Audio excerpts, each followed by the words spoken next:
খুশির খবর, একটি জরিপে দেখা গেছে বাংলাদেশের নতুন 2 কোটি তরুণদের 90% ভোট ইসলামী দলের পক্ষে।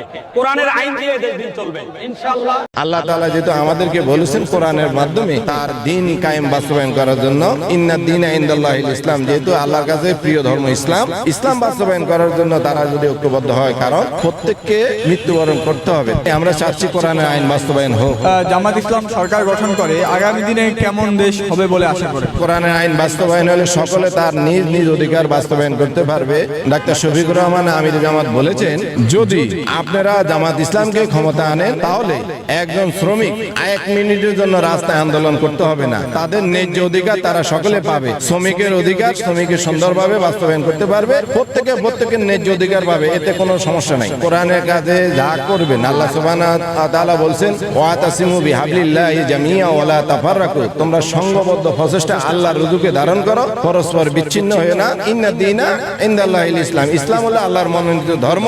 আর রাসূল সাল্লাল্লাহু আলাইহি সাল্লামকে আল্লাহ বলছে, হুয়াল্লাযী আরসালা রাসূলাহু বিল হুদা ওয়া দীনিল হক লিইয়ুযহিরাহু আলা দীনি কুল্লিহি ওয়ালাউ কারিহাল মুশরিকুন। আল্লাহ রাব্বুল আলামিন বলছে, আমি মুহাম্মদ সাল্লাল্লাহু আলাইহি সাল্লামকে সত্য দ্বীনের হক ইসলাম দিয়ে দুনিয়াতে প্রেরণ করেছি, যাতে অন্য সকল ধর্মের উপর ইসলামকে বাস্তবায়ন করা যায়।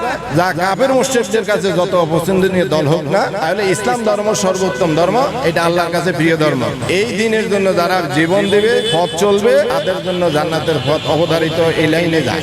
জালিকাল কিতাবুল লা রাইবা ফি, এই কিতাবের মধ্যে কোনো সন্দেহ নাই। হুদাল লিল মুত্তাকিন, এটা মুমিন মুত্তাকিদের জন্য পথ প্রদর্শনকারী কিতাব। যেহেতু মুমিন মুত্তাকিদের জন্য পথ প্রদর্শনকারী কিতাব যেহেতু, তাহলে এই পথে চললে জান্নাত যাওয়া হবে।